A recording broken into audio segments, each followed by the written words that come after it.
ایک بزرگ فرماتے ہیں کہ میں ایک مرتبہ طواف کر رہا تھا۔ دفعتاً میں نے ایک لڑکی کو دیکھا کہ اس کے کندھے پر ایک بچہ بہت کم سن بیٹھا ہے اور وہ یہ ندا کر رہی ہے، اے کریم، اے کریم، تیرا گزرا ہوا زمانہ۔ میں نے پوچھا وہ کیا چیز ہے جو تیرے اور مولا کے درمیان گزری؟ کہنے لگی میں ایک مرتبہ کشتی پر سوار تھی اور تاجروں کی ایک جماعت ہمارے ساتھ تھی۔ طوفانی ہوا اس زور سے آئی کہ وہ کشتی غرق ہو گئی اور سب کے سب ہلاک ہو گئے۔ میں اور یہ بچہ ایک تختے پر رہ گئے اور ایک آدمی دوسرے تختے پر۔ ہم تین کے سوا کوئی بھی ان میں سے نہ بچا۔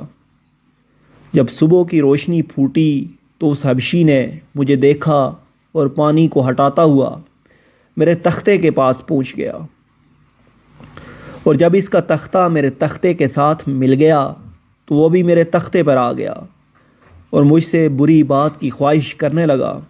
میں نے کہا اللہ سے ڈر، ہم کس مصیبت میں مبتلا ہیں، اس سے خلاصی اس کی بندگی سے بھی مشکل ہو رہی ہے، چہ جائے کہ اس کا گناہ ایسی حالت میں کریں۔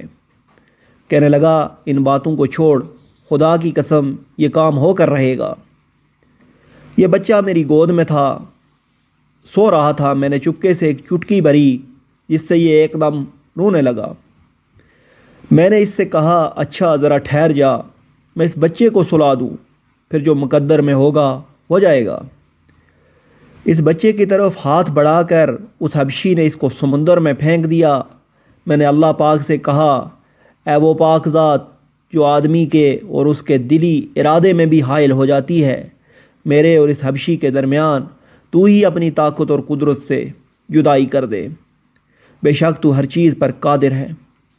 خدا کی قسم میں ان الفاظ کو پورا بھی نہ کرنے پائی تھی کہ سمندر سے ایک بڑا جانور منہ کھولے ہوئے اس نے سر نکالا اور اس حبشی کا ایک لقمہ بنا کر سمندر میں واپس چلا گیا۔ اس کے بعد سمندر کی موجیں مجھے تھپیڑتی رہیں یہاں تک کہ وہ میرا تختہ ایک جزیرے کے کنارے لگ گیا۔ میں وہاں اتر پڑی اور یہ سوچتی رہی کہ یہاں سے کھاتی رہوں گی، پانی پیتی رہوں گی، جب تک اللہ جل شانہ کوئی سہولت کی صورت پیدا نہ کر دے۔ اس کی مدد سے ہی کوئی صورت ہو سکتی ہے۔ 4 دن مجھے اس حال میں گزر گئے۔ 5ویں دن مجھے ایک بڑی کشتی سمندر میں چلتی ہوئی نظر آئی۔ میں نے ایک ٹیلے پر چڑھ کر اس کی طرف اشارہ کیا اور کپڑا جو میرے اوپر تھا اس کو خوب زور زور سے ہلایا۔ اس میں سے 3 آدمی ایک چھوٹی سی ناؤ میں بیٹھ کر میرے پاس آئے۔ میں ان کے ساتھ ناؤ میں بیٹھ کر اس کشتی پر پہنچی تو میرا یہ بچہ جس کو حبشی نے سمندر میں پھینک دیا تھا ان میں سے ایک آدمی کے پاس تھا۔ میں اس کو دیکھ کر اس پر گر پڑی۔ میں نے اس کو چوما، گلے سے لگایا اور میں نے کہا یہ میرا بچہ ہے، میرا جگر پارا ہے۔ وہ کشتی والے کہنے لگے تو پاگل ہے، تیری عقل ماری گئی ہے۔ میں نے کہا نہ میں پاگل ہوں نہ میری عقل ماری گئی ہے، میرا عجیب قصہ ہے۔ پھر میں نے اپنی تمام سرگزشت ان کو سنائی۔ یہ حیران کن واقعہ سن کر سب نے سر جھکا لیا اور کہنے لگے تو نے بڑی حیرت کی بات سنائی، اب ہم تجھے ایسی ہی بات سنائیں گے جس سے تجھے بھی تعجب ہوگا، اور وہ یہ کہ ہم اس کشتی میں بڑے لطف میں چل رہے تھے۔ اچانک ایک جانور سمندر سے پانی کے اوپر آیا۔